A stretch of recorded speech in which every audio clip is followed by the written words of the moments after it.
Today is a historic day.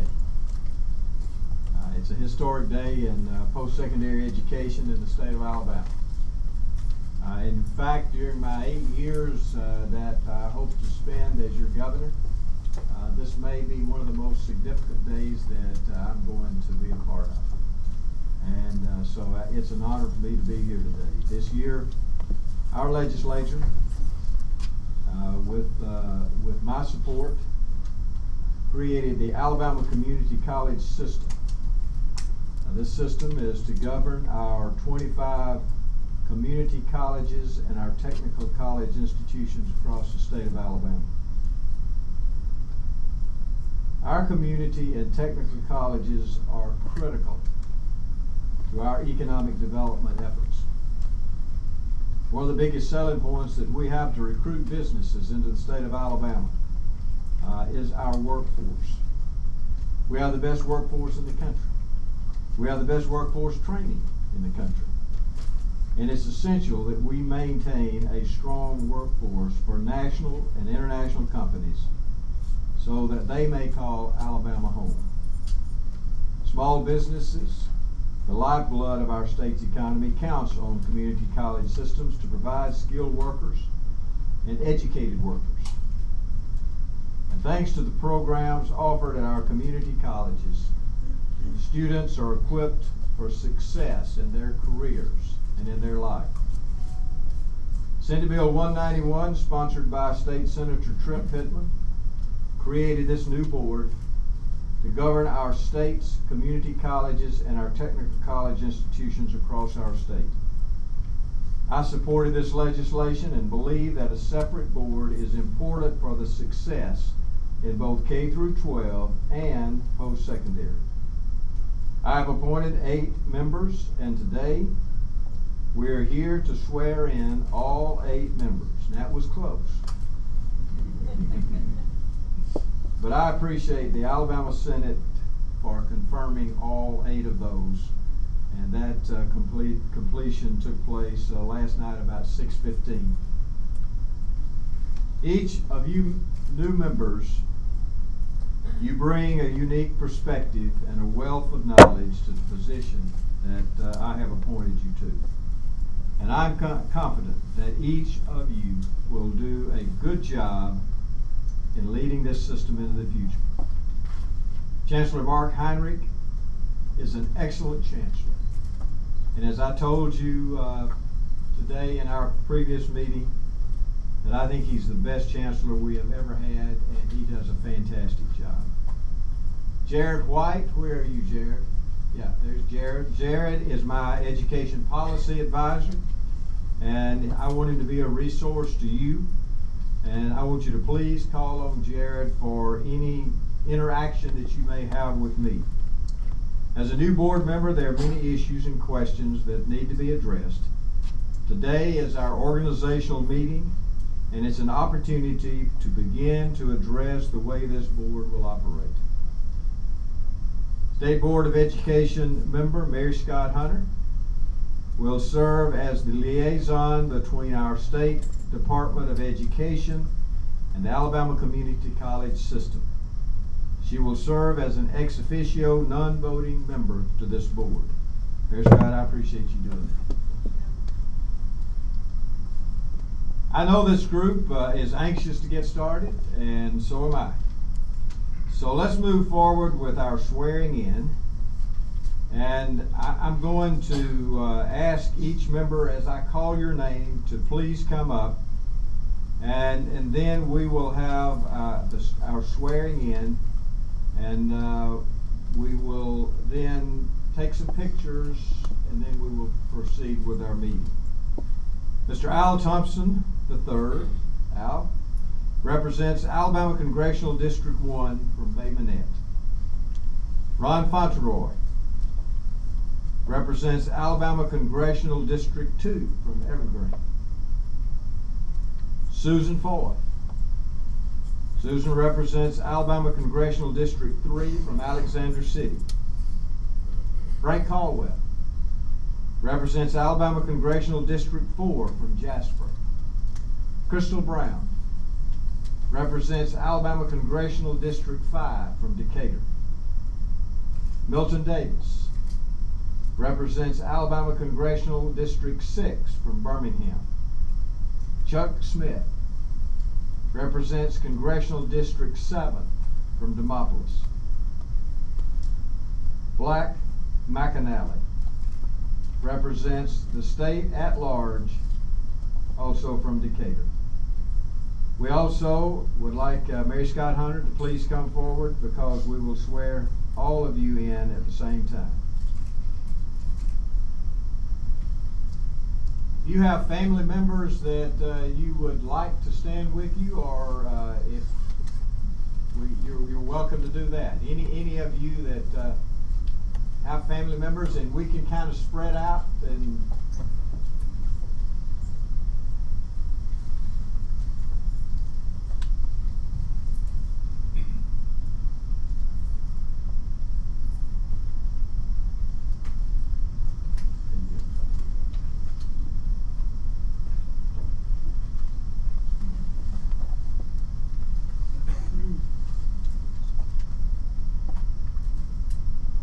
as I swear you in, what I will do is I will ask you to just say your own name.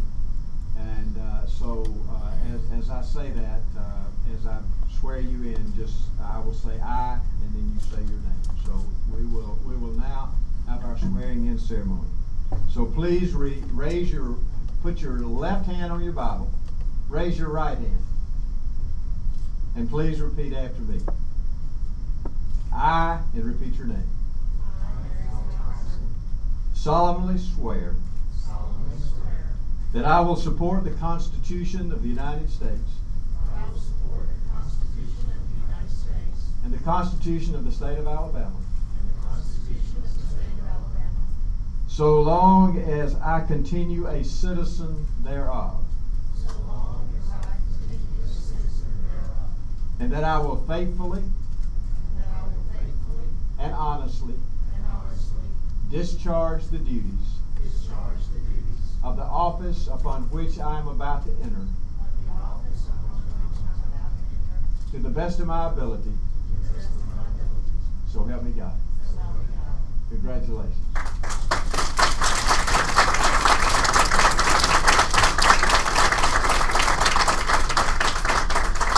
You now are official, and we can no longer meet behind closed doors. Let's have our picture. So if we can.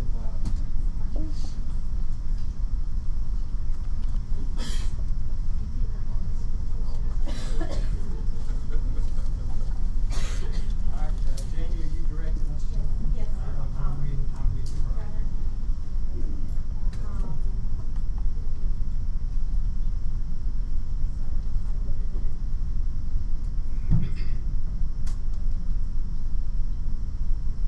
How's everybody's hair?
want to call this meeting to order. And I am going to have a prayer, and then we will have the Pledge of Allegiance. So let us pray. Father, as we embark on this new beginning, we ask you to bless each member here today, each man and woman that's been selected for this special purpose.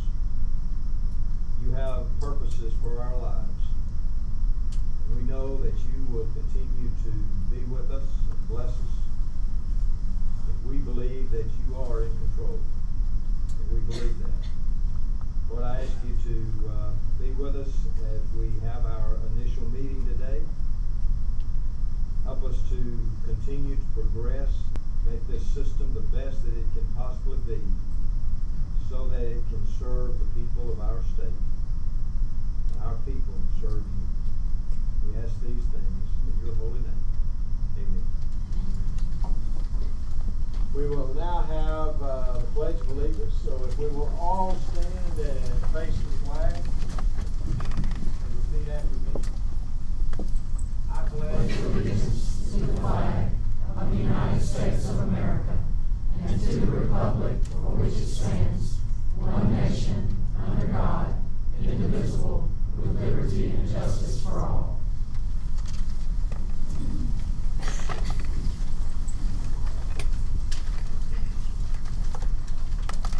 Well, Madam Secretary, I believe that I can say that I have established a quorum, but you know what? I would like for you to call everybody's name out anyway. Here. Here. Here. Here. Here. Here. Here. Here. Here. Okay. Thank you, ma'am. Our first item on our agenda is to actually approve the agenda. And if I could have a motion from someone to approve our agenda. So moved. Okay. We have a motion from Mr. Thompson. Do we have a second? Second, Mr. Smith.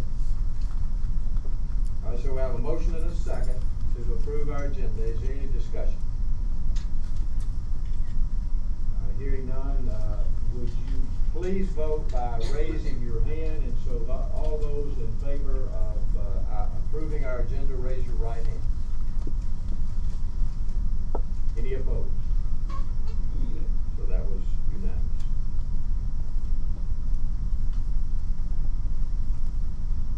Under new business, we need to adopt bylaws for this new organization.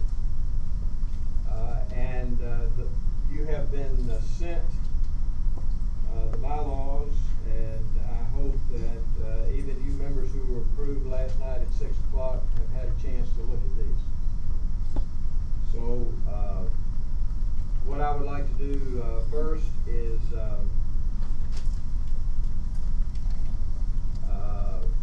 we need a motion to adopt our bylaws.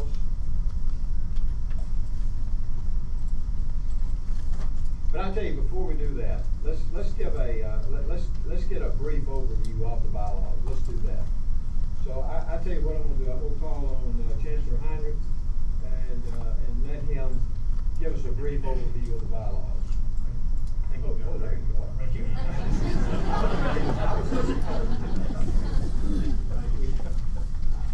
Our legal team at the Department of Work for the Governor's legal team put this together over the last couple of weeks, and I'm not going to go into great detail. You have them in front of you, but there are 11 sections that cover the key areas that generally show up when bylaws are adopted. The section 1 is kind of an introductory statement about bylaws.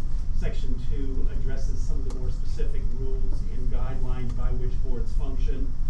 Section 3 addresses the basic responsibilities of the chancellor. Section 4 talks about facilities and meeting facilities and how they need to be accessed and established and set up. 5 is more specific outline about item 6 addresses presiding officers, which you'll be dealing with in just a few moments. Section 7 is a basic agenda outline for board meetings. Section 8 are sort of the fundamental meeting behavior, decorum, how board members interact with each other when they're debating items. Section 9 are procedures for voting. Section 10 is the all-important means by which the public has input into those issues that are being deliberated. And then the last section, Section 11, addresses the process that the board would take if you're called into executive session. So with that, Governor, I recommend approval of the bylaws. Okay. Do I have a motion to that effect by a board member? So moved. Okay.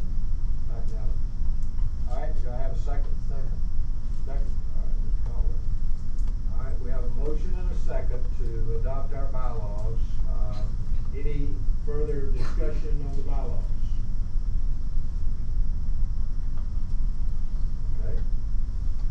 No discussion, then all in favor of the bylaws, the adoption of our bylaws, please note that by raising your right hand. All right, any opposition? That was unanimous. So we've adopted our bylaws. Now, as you know, I'm as the governor, I'm the chairman of the board, but I will be here at some meetings, and some meetings I will not be. And we need to elect officers today, especially a vice chair and also a pro tem. The vice chair will serve as the chairman or the presiding officer when I am not here. And the pro tem will serve if the vice chair is not here. So what we would like to do now is to have first a nomination. We will first elect our vice president, and I will now open the floor for the recommendation for the vice president if we have nominations. Governor, I'd like to nominate Al Thompson, Vice President. Okay. Al Thompson. Governor, I'd like to second that. Okay. All right. Do we have any other nominations? Well, Al, looks like you won 8-0. No, we haven't voted yet, have we? All right, so we have a nomination, and are there any other nominations? Okay. Then, Al, are you willing to serve in this position? Yes, I am. I appreciate that. And so let's, we have a motion and a second for Al Thompson to be our vice president. All in favor, let it be known by raising your right hand. Any opposition? One abstention. He said he didn't want to vote for himself. Well, congratulations, Al. I know you'll do a great job. I've known Al a long time, and Al is an outstanding gentleman, and has been a good friend, and I look forward to working with you, Al. Pro tem. So we need to elect a pro tem. Do we have nominations for our pro tem?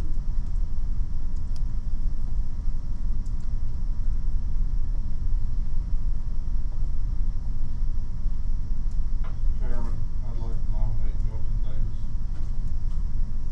Okay. Milton, you willing to serve? Yes, sir. Okay.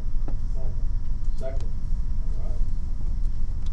Do we have other nominations?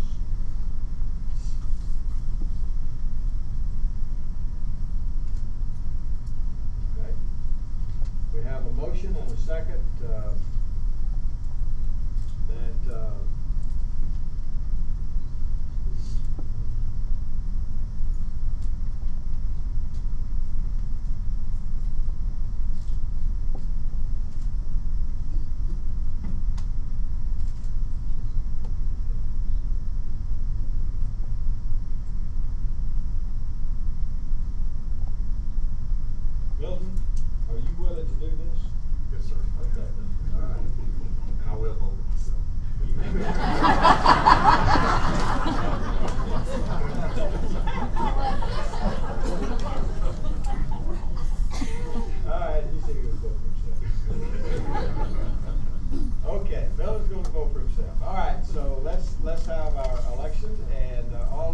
those in favor of Milton Davis as our pro tem, please let it be known by raising your right hand.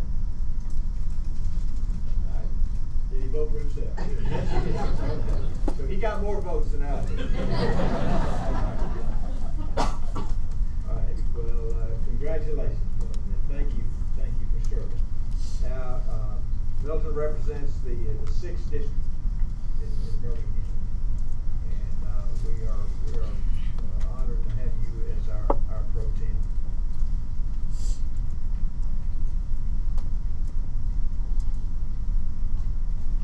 We need to, so now we have in place, we have our bylaws and our officers. The next thing that I would like to have is some discussion and some overview of our Alabama ethics laws. Mr. Albritton, Tom Albritton? Yes, sir. Are you here? Yes, sir, I'm here. Yes, sir. Good to have you.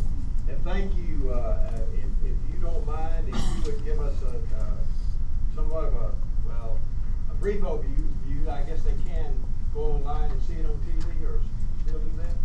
You still can, and of course they can follow up with us, and I'll be happy to go into that. Okay, so if you don't mind doing that, I Yes, sir. appreciate if you give us an overview. Okay.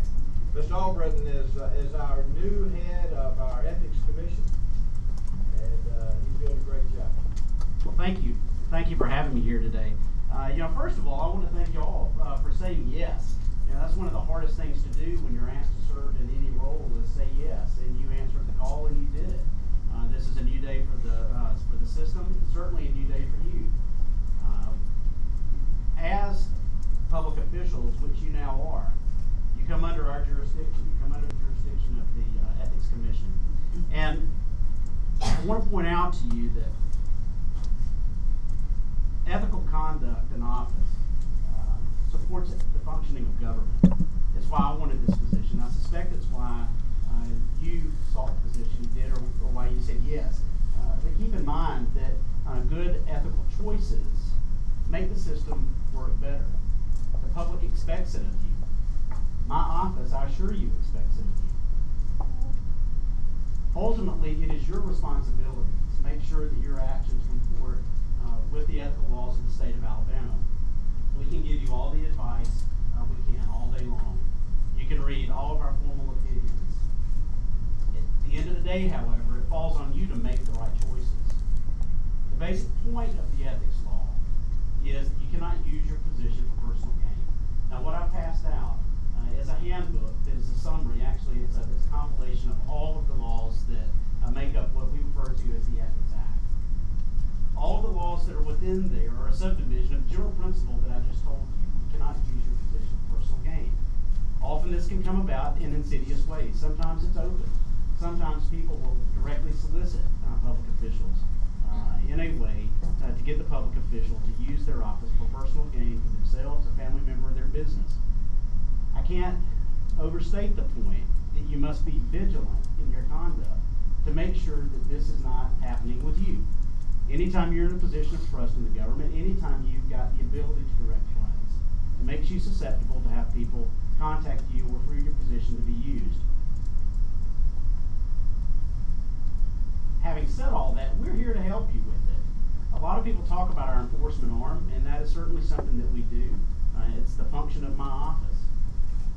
We want to try to keep you out of trouble in the first place. We want to educate you. We want to work with you. If you've got a question about whether certain conduct is allowed or disallowed under the Ethics Act, I promise you we want you to ask us that. And we have a process in place that gives you the ability to do that. If you have a question about whether certain course of conduct is allowed under the ethics laws, we request you to ask for an informal opinion from us. If you do that, what we want you to do is to send us a letter, send us an email specifically asking the question, and the General Counsel and I will spend time going over it and give you the best answer that we can. I'll tell you that an informal opinion gives you limited protection. A formal opinion gives you protection under the law if you rely on it. A formal opinion, however, can only be issued by our full commission. Our commission is run by 5 commissioners who are appointed by the governor, the lieutenant governor, and the speaker of the House. If they are presented with a question and ask for a formal opinion, they'll look at the ethics laws and they'll decide whether the conduct is consistent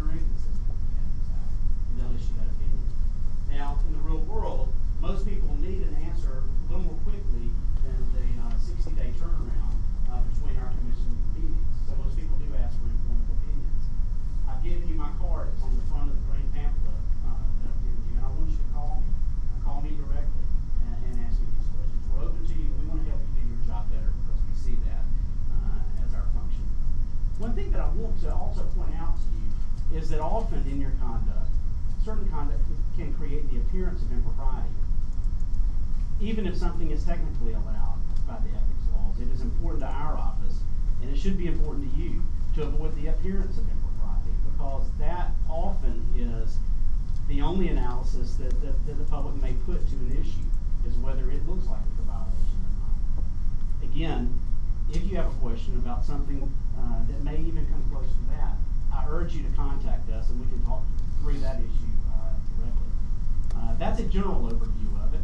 It's my hope that you'll take what I gave you and in your spare time that you may peruse that, and if you have any additional questions or you want to follow up with us, once again, please call us. So having said all that, do you have any questions for me? All right, well, thank you again for your service. Know that we're here to help you, and please call us if we can do that. Thank you. Thank you, Mr. Albrecht. I would like to now call on Chancellor Heinrich to speak about future meeting dates, and I'd be glad to. I haven't had a chance to speak with my Vice President specifically about this, but I'm proposing June 10th as our next meeting date at 11 o'clock. This was a date when we were polling all the board members that, at least at the time, that was open. So I would like to propose that as our next meeting date. And at that meeting, we can set meetings for the rest of the year, if that would be acceptable.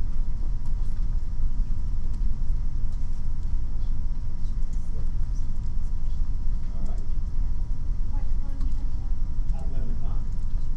Wednesday, June 10th at 11 o'clock.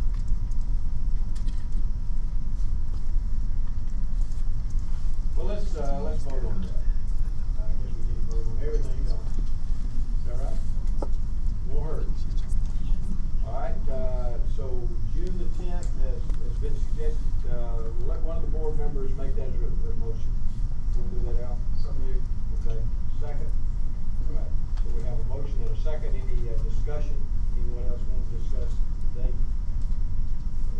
All in favor, let it be known by raising your right hand. Any opposition?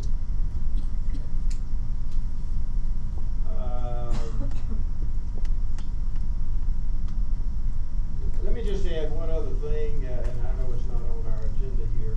One of the things, and I'm sure it's covered in the bylaws, now that this is an official board, we always have to remember our open meetings laws. Meeting together where there is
they've been very supportive of this. And Trepp Pittman carried this bill in the Senate, and I just want to thank them, and it's been a very cooperative effort on the part of my office and the legislature, and I just want them to know how much I appreciate that.